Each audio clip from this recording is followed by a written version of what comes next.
Good afternoon and welcome to How to Mindfully Market in the COVID-19 Era.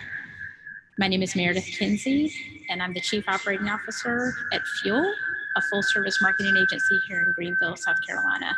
We are thrilled to partner with our friends at the South Carolina Chamber of Commerce to bring you this webinar. Both Fuel and the South Carolina Chamber appreciate your taking the time to join us, and we are looking forward to sharing insights and ideas relative to marketing during this unique time in our lives. Joining me is our Senior Account Strategist, Allie Dodge. Warren Griffith, the President and CEO of Fuel, was slated to join us, but unfortunately he has injured his back, so will not be with us today. We wish him a speedy recovery. Before I turn the presentation over to Allie, a few quick housekeeping items.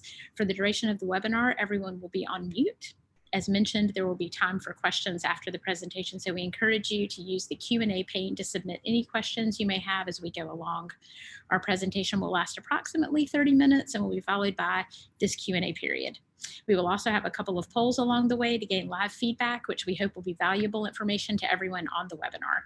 Finally, the presentation will be made available as well after the webinar ends. So with that, I thank you again for being here, and I will turn things over to Allie.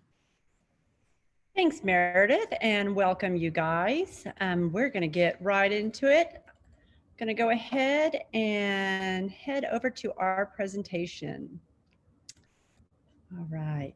So thanks for joining us as small businesses. We did this presentation last week with medium and large businesses, but we absolutely recognize that the challenges that you guys have gone through are vastly different than the challenges at a larger organization. So we tried to customize this presentation just for you. And the other thing we tried to do is to keep up with the ever-changing landscape here in South Carolina and North Carolina.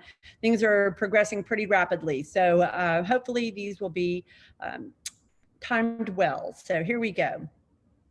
The first thing is, I think that everyone is beginning to come to terms with the fact that we are living in a new normal. It is going to be a long time, and in many ways, if ever, that we go back to what life was like in Q4 of 2019. In the marketing world, what we're trying to do is help businesses prepare themselves to move from surviving into thriving in 2020 and sort of accepting this new normal. So today we're going to focus on marketing strategies and tactics that are specifically customized for you and that's tailored to this incredibly unprecedented environment that we're in for deployment now as businesses are beginning to reopen, and even if you were closed, still for deployment now and dealing with populations coming back into the market. So the first thing I want to talk about is communication through crisis. How we communicate oftentimes is important as what we communicate with our customers and clients. So it's an incredibly stressful time period, but it's also a time period where we can take this opportunity to cement longstanding relationships, and from that begin to influence, impress new clients. So while I'm sure that for most of you, you have been dealing with some very real life blocking and tackling of, is my business open? How am I going to make money? Do I have to lay my employees off? As we begin to shift out of that survival stage, this is an opportunity to begin to actually grow your business. We have 5 strategies that we're going to review today. Be nimble, be creative, be present, be smart, and be prepared. And before we get started, I think our first poll is coming up. So the chamber will pop this up. And if you will put up with my, here we go. You can actually click on the screen. Our first poll is on a scale of 1 through 5. How confident are you with your marketing plans moving forward? 1 is not confident, 3 somewhat confident, and 5 very confident.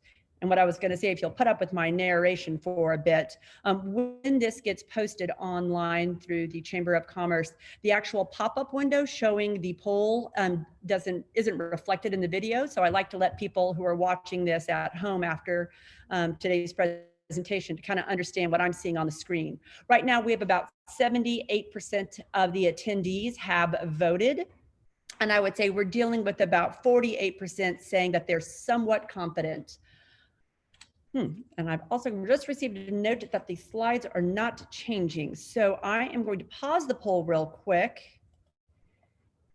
and come back. I will let you know real quick that 48% did say that they're somewhat confident. So hopefully some of the things we're going to talk about today will support that confidence. So let me do this. I'm going to click out of this poll real quick.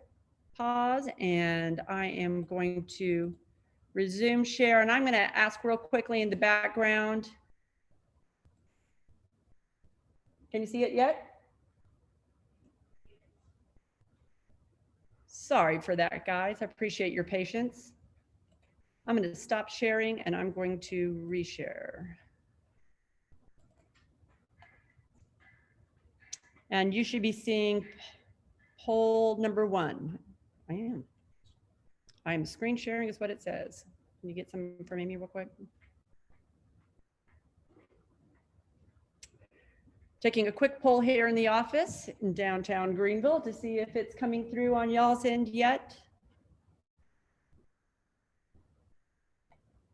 So as I mentioned, while I'm waiting to get confirmation of what you can see, it looks like we're good to go. I'll go back real quick to what I was saying about, it seems the majority of the attendees so far are feeling somewhat confident. So I'm hoping today that we're going to be able to give you some good thoughts that either support the direction you're heading in and potentially some new thoughts. Just real quick preview of a review of some of the slides that I was showing about communication through a crisis. And the 5 strategies: be nimble, be creative, be present, be smart, and be prepared. So let's talk about being nimble. Section 1, strategy 1. If you haven't already done so, you will be continuing to shift your approach.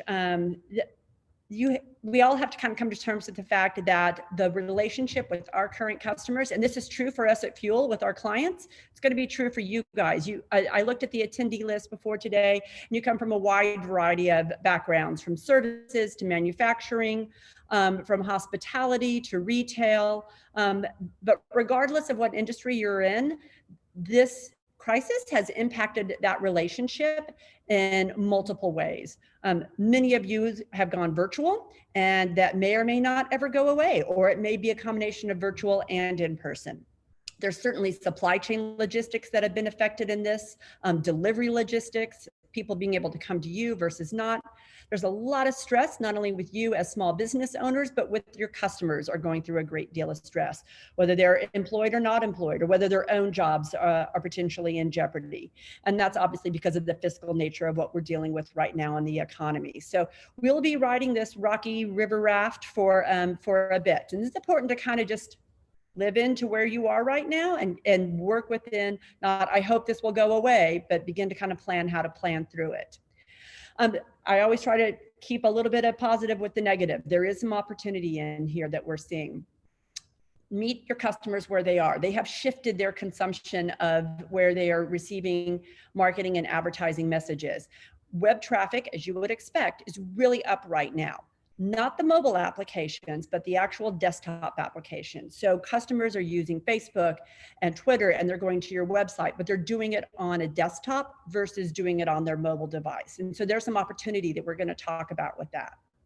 Social media traffic specifically is up, and chat usage. So if you have a website and you have the ability to answer your customers' questions via chat, even if it's within certain hours, there's been an uptick in companies adopting chat on their website, as well as customers using chat when it was already available.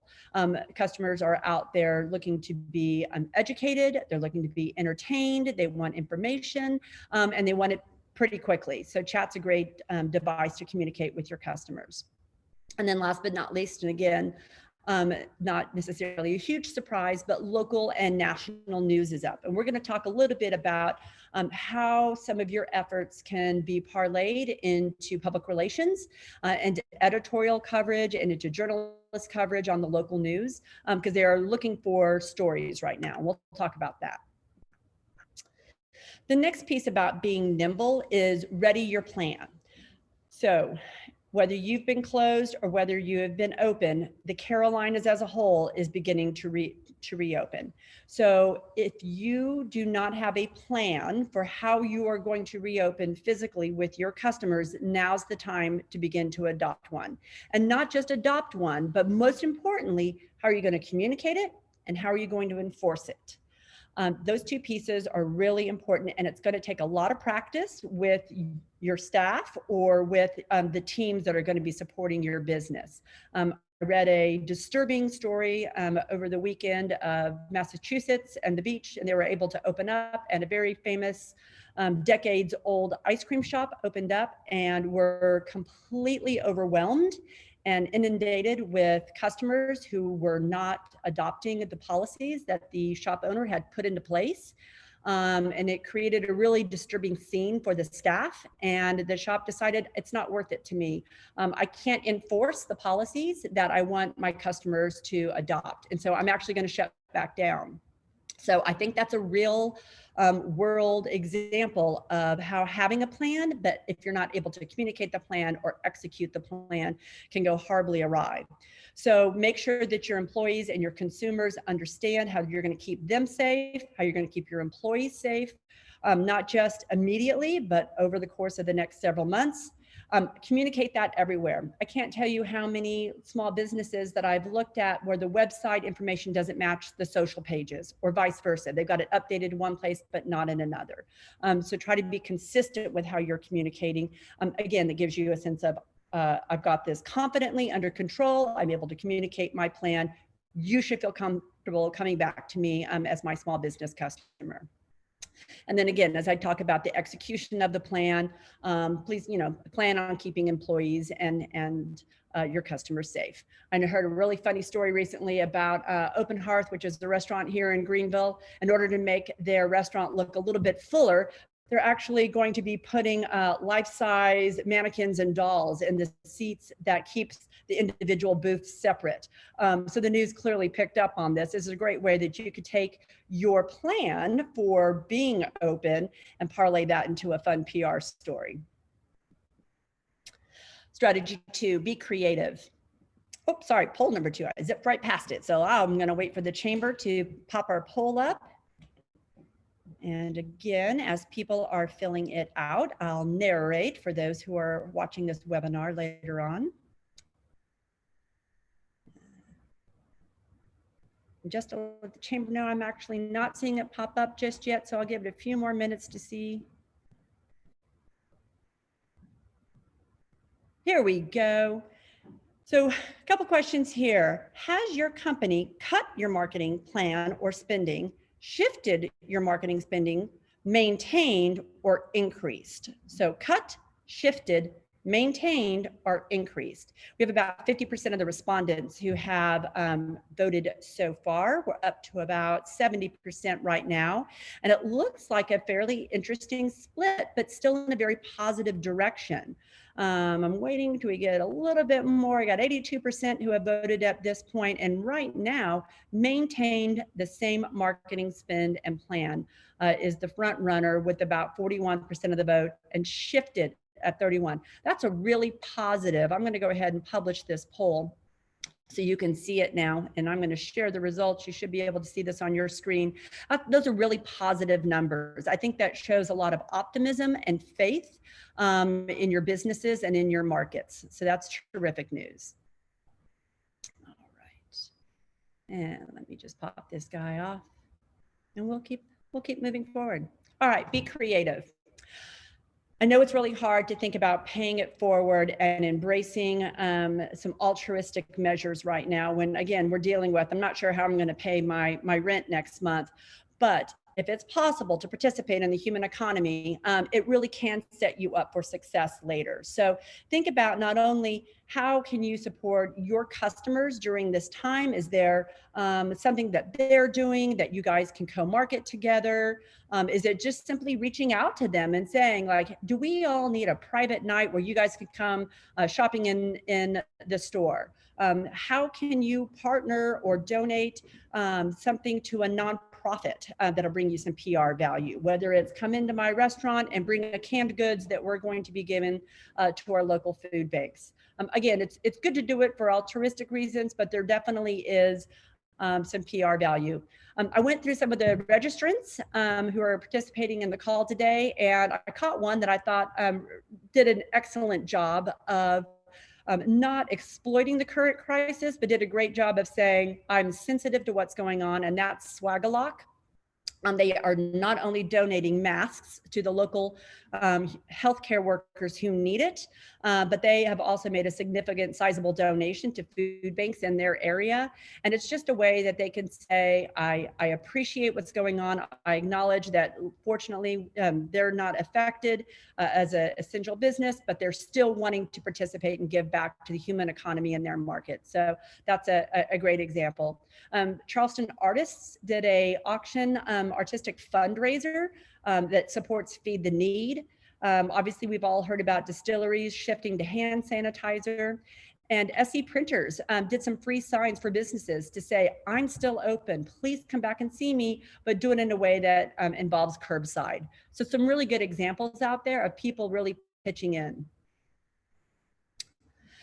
Being creative also means thinking differently. So the business model that worked in 2019 or even the first quarter of 2020 is maybe not going to be your business model moving forward.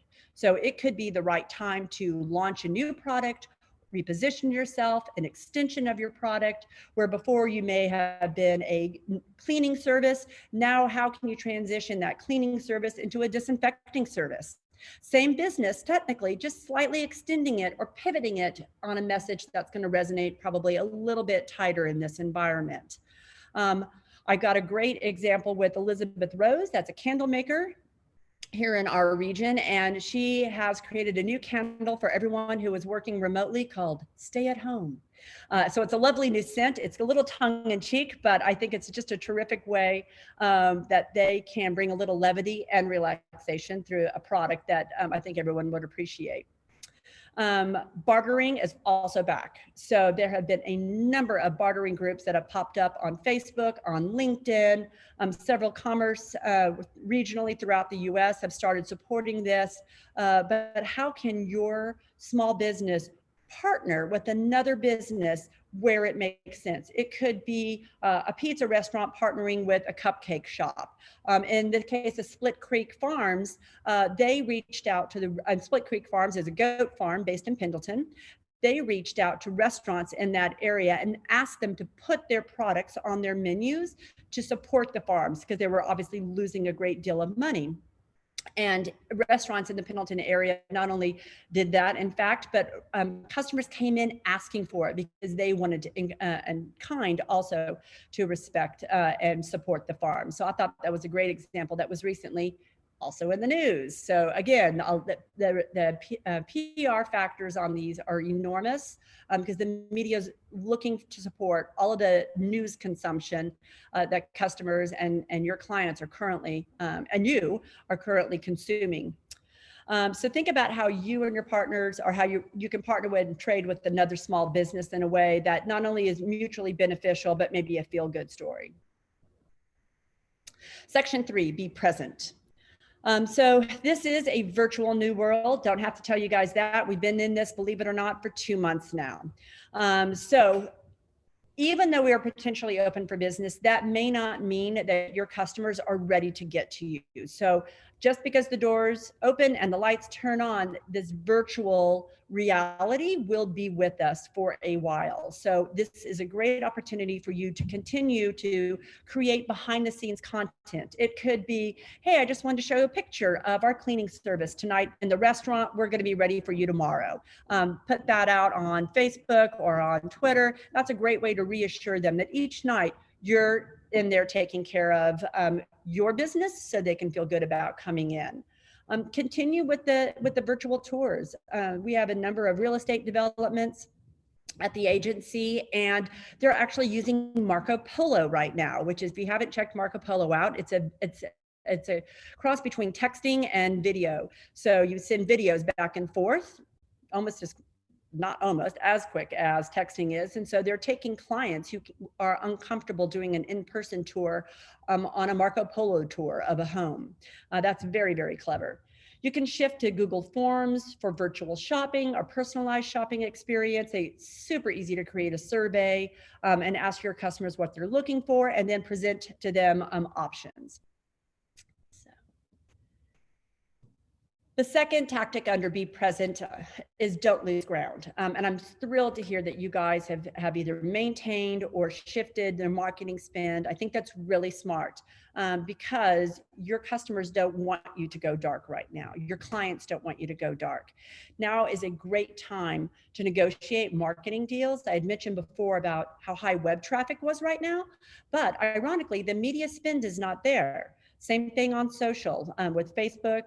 So if you have a chance to negotiate a better deal right now because the market is soft, it's a wonderful opportunity. If you have a chance to keep your money in a social channel, your return on ad spend is going to be higher because rates are lower. It's also a great time to reach back out to past customers. If you have had a success story coming through the COVID crisis, don't keep that a secret. Not only let your current clients know and your current customers know, but if there's a way to reach out to past customers and say, hey, I hope you made it through okay. We actually fared fairly well. We're back in business. If you want to come see us, if you need anything, give us a call. So definitely reach back out to past customers.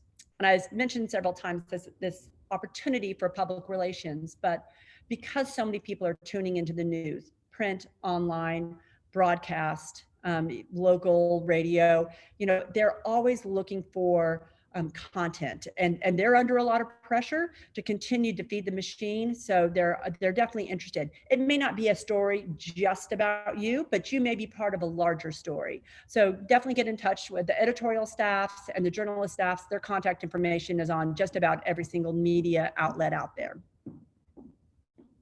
Section 4, be smart. So obviously focus on your customer. This is, as I said before, I'm hoping that some good stories are going to be created out of this, which are going to create some new customers down the road. But the most important thing is to really focus on your existing customer. There's an old adage in marketing that it takes 5 times more money to acquire a new customer as it does to maintain an existing one. So when you're in markets that are under stress like we are right now, definitely it's best to reward and recognize and retain your existing clients. I've got some examples here on the right. Right now in the retail space, buy one, donate one. Abodo is the new buy one, get one. Not everyone is going to have the luxury of being able to donate, but I've definitely been to some e-com sites where they have given something to the front line, the healthcare workers, once a purchase has been made, which is really nice. Also discounts and giveaways to healthcare workers, recognizing them. I've seen that in several retail establishments where it's a free cup of coffee, something along those lines. With food and beverage, we're, as I said, just because the market's open, it may not mean that your customers are ready to come to you yet. So continuing to incentivize delivery. And I really believe that a lot of the special event menus that have been created for Mother's Day and for Easter, there may be an opportunity to continue those special holiday take-home, pick-up menu options for people who are, again, not comfortable bringing their 70-plus father into a restaurant for Father's Day. So continue to support your restaurant with your clients in a way that keeps them safe. In service sectors, there's definitely opportunities to share your supplies with your top customers, to ask your top customers, what are your needs? Let me see if I can find another one of my clients who maybe have this, and begin to kind of set up your own barter system, or at the very least your own support system of how all your clients can create their own local economy. And then last but not least, again, if you haven't already done so, it's never too late to move into the virtual space. The technology is rapidly catching up with where the consumer behavior is currently. So Zoom, which was absolutely hit on the back of the head by this, continues to put out newer, better versions of Zoom. You're going to see more Marco Polo type environments crop up. So continue to look for these technologies catching up with us during this crisis.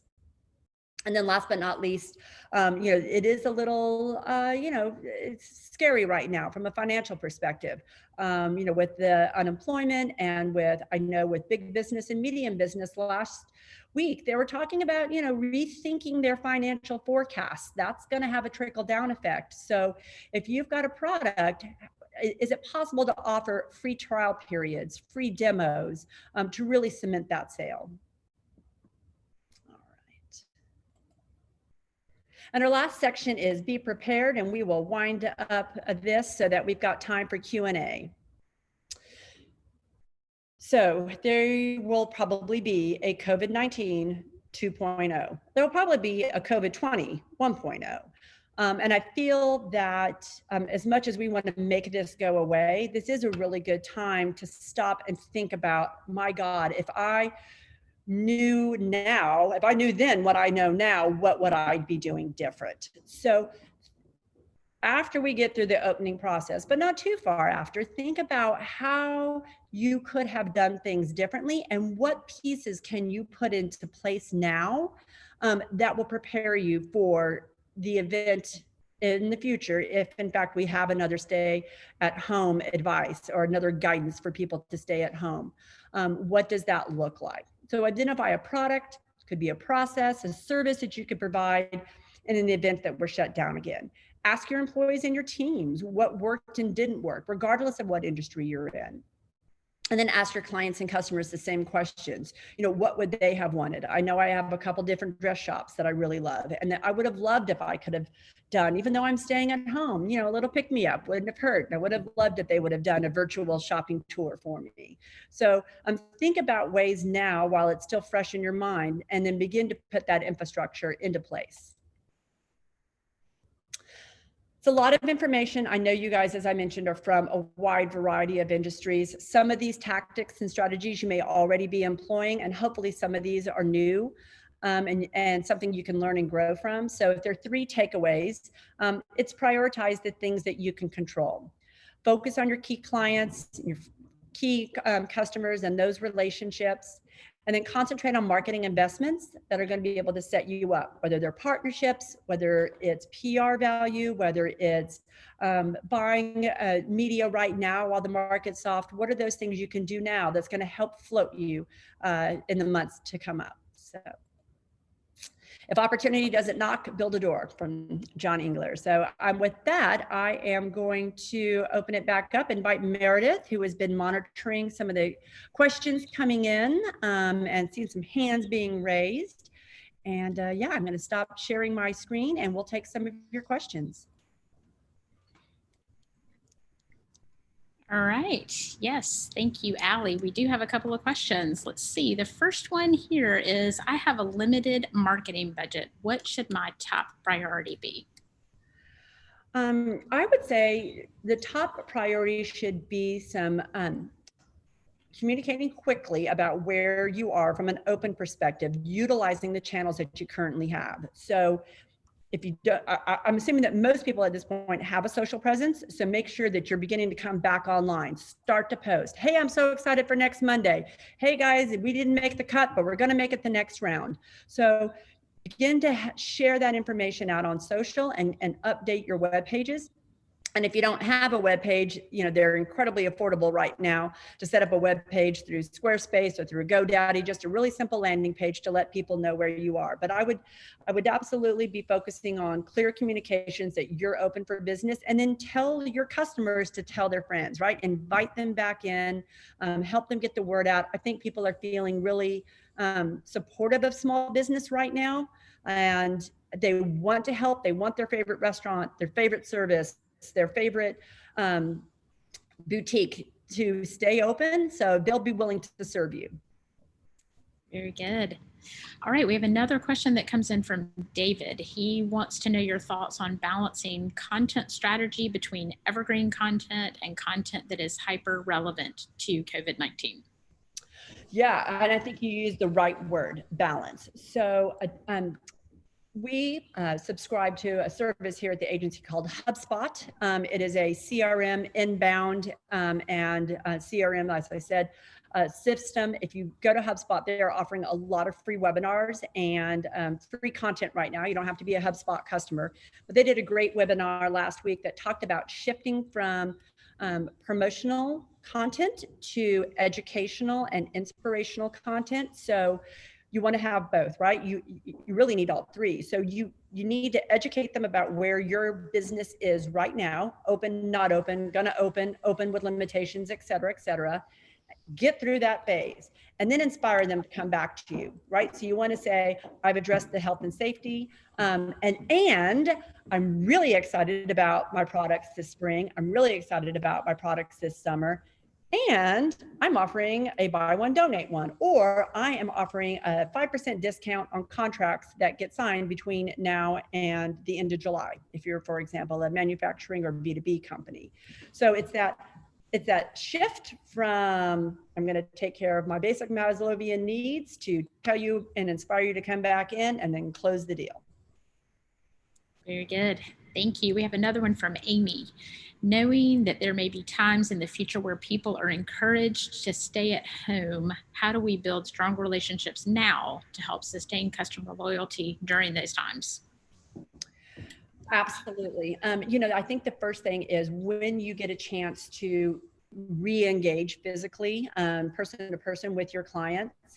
If you're a B2C business, make sure that you've got their email addresses, make sure they know to sign up and follow you on your social channels. So, oftentimes we just assume they're going to come to us in person and that's the conversation we're going to have. And then all of a sudden they can't and we don't. So make sure that you're telling them, I missed you. I want to talk to you. So make sure that you're liking the Facebook page, make sure you're following our Twitter feed, whatever it is that you do, or Instagram.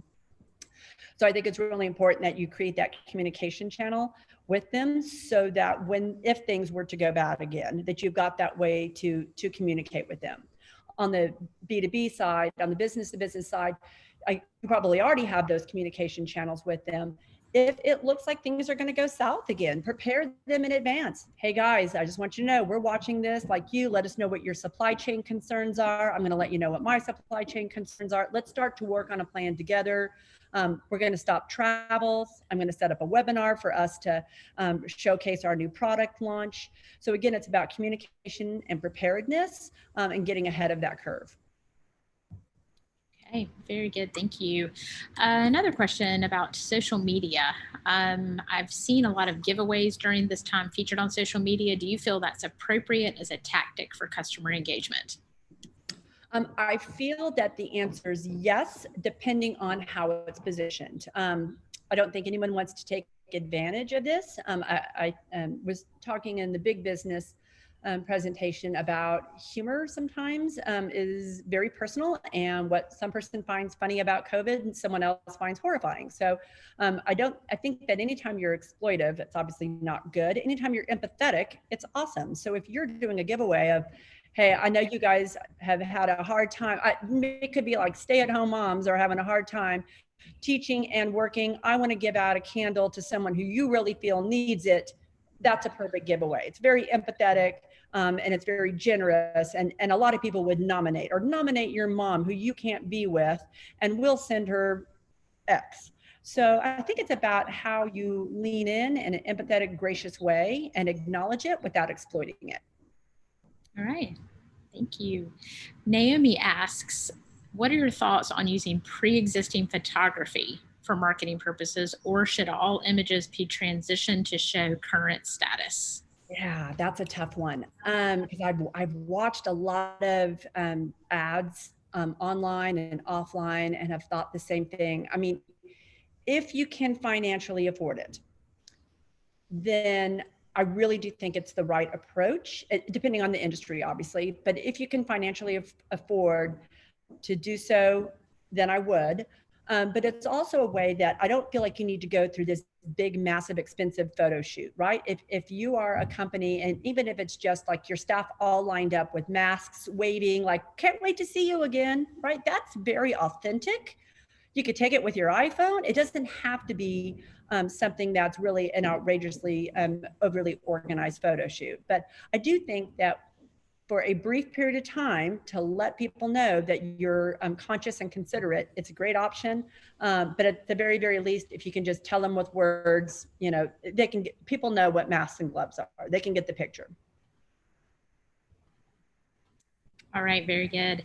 Another question comes in. What behaviors are likely to remain as habits from a consumer standpoint that we should plan for? That's a really good one. I feel that there's been a lot of pontificating that financial officers may never approve the T&E budgets like they have in the past. So I feel that travel and trade shows, if you're on that side of the business sector, are going to be affected for a long time, if not forever. Now that we've become really comfortable with webinars like we're doing today, where all you have to do is spend 45 minutes with someone online versus going to a show and spending a couple days away from your business, that's maybe a trade-off that is a better option for you. So I feel that that's going to be a significant piece. I also think that for if anyone has an audience that's older, I feel like it's going to take them a longer time. They're now getting used to being able to watch Netflix, right? They're now used to ordering off of Amazon. They're used to having things delivered to them. We've enabled them to not have to leave the house. So it may be a while before, some of our older customers are really coming back, because, this was kind of a scary thing for many of them. I think the other thing is that we may have a hybrid, right?